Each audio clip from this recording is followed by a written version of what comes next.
Yo, what's poppin' YouTube? It's your boy Bass Chico, smooth as ice, twice and nice, and I'm back with another video. Right now, I'm about to react to Julius Malema response to Trump debate. We cannot trust USA. Drop a like, leave a comment, subscribe if y'all enjoy these videos. Again, I'm not a politician. I'm not pushing no agendas. I just watch these videos and give my opinion. That's it, alright? So some of y'all don't get choked in a bunch. Let's get right.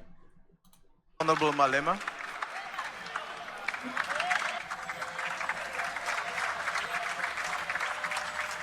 Honorable Malema, will you just take a seat? I see the hand of the Chief Whip of the Democratic Alliance. Let me just attend to that matter.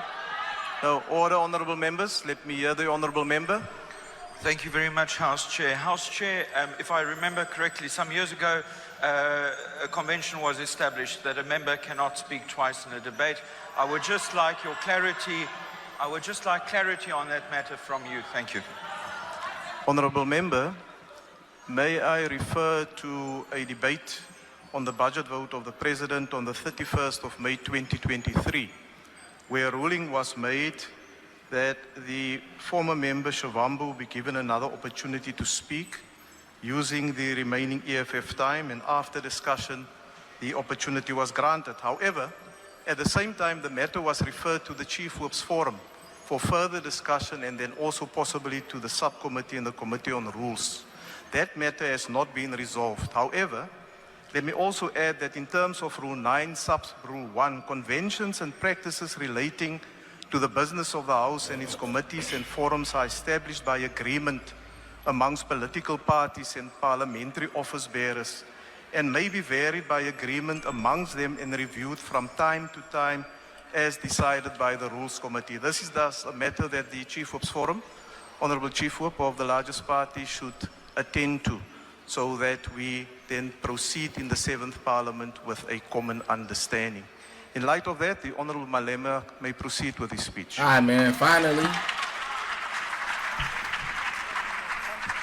Thank you very much, House Chair. I understand why the representatives of imperialist forces will want to silence this voice. And that's why they will stand up to raise unnecessary question. House Chairperson, the first remark we wish to make is that there was a very little engagement politically. If anything, people want to blackmail us about aid and all sorts of things. But they know very well that there is no reason related to any wrongdoing by South Africa which has led to USA cutting its own aid. You can't say Donald Trump must be elected today and the following day he makes executive orders, and then you come here and blame the South African government as if the South African government did not do anything in between. That was a predetermined outcome, where he wanted to come into office and punish South Africa for its position. He got a point with that one. On Palestine and many other issues. We must be very clear that we are not going to agree to any form of bullying by anyone. It's a lie that there is farm killings in South Africa. Actually, those who are married in farms and owning farms, they kill each other for money, for policy money. Oh yeah, that's true. That happens all over the world. So the policy money gets real, man. If y'all don't know, y'all need to do some research. Kill each other for greedy reasons. The farm workers kill the farmers because they rape them in exchange for money and do not pay them, like Eugene Terreblanche did when he raped a farm worker and did not want to pay. We cannot be told that there are farm murders in South Africa when the farmers themselves are actually killing the farm workers. It was a white farmers who killed 2 women in Polokwane and fed them to the pigs. It's a complete lie that white people are being... They killed women, South African women, and fed them to pigs. And Trump is over here talking about South African farmers are getting killed, bruh. Well, we're not talking about who the South African farmers are killing too, though. Like, killed in South Africa. If anything, white people live in privilege. And that's what Donald Trump knows. They do, isn't it? What's that town, Orana? I think so, something like that. The town where you cannot go. That's privilege, bro. On black land at that. No way you could tell me this with practicing, trying to preserve our culture or whatever, bro. On whose land? You cannot say like not even to be like that. I get it. It's like also, it sounds like I'm trying to, but at the same time, come on, bruh.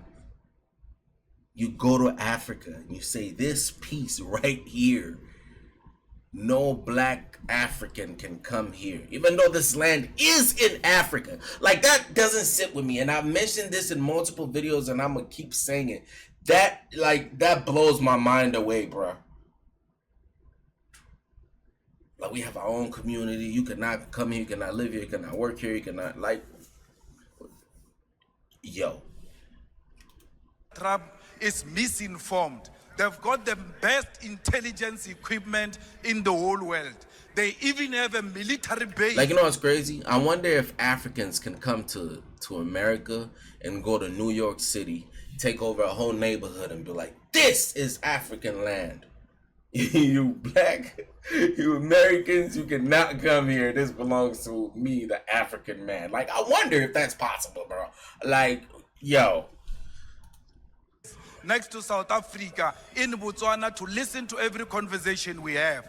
They can tell you what is in private conversation in the executive and everywhere else. They don't need AfriForum. They are using AfriForum as a scapegoat to punish us politically. And we ought to be very clear about that. When the aid came into South Africa at the first place, it was not to help Africans.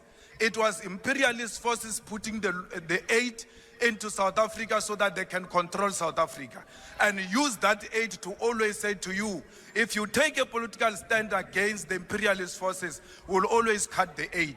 So we ought to have known even then that... Hey, y'all saw the last meeting Trump just had, bruh. Yeah, hey. We're not supposed to entirely rely on the USA. I'm very happy that the Minister of Health is speaking about possible interventions that can be made to avoid that aid of America. We can do with every help, but we will never accept help that say we must allow the perpetuation of white privilege. We cannot allow the whiteness to prevail in South Africa because we want to save life. We will save life. America did not save us during apartheid. Children were murdered in 1976. Children were murdered in the 80s. Where was America against apartheid? If America had anything to save an African life, it's a lie. They never. Hey, I ain't gonna lie. That's a good point right there, bruh. Yo, what that nigga Julius, bro? Y'all care so much, bro. If y'all care so much, this ain't nothing compared to what was going on then. Yeah, I just didn't care then, huh? Then it just didn't matter, huh? It was just not part of the American agenda at that point. There for us before. Palestine was there for us. Cuba was there for us. That's facts. Russia was there for us. That's facts. Supply the guns. Russia literally supplied them with guns, bro. And then people will be mad, like, oh, Julius Malema is backing he's backing Putin or whatever. Like, bro, my nigga, you gotta back the people that rock with them, that supported them. What, you want him to rock with America just because, oh, it's America or it's this? Like, bro, you gotta be realistic here, man. Friends for us. Honorable we member, will choose our own your friends. time Thank is you now very much. expired. Thank you.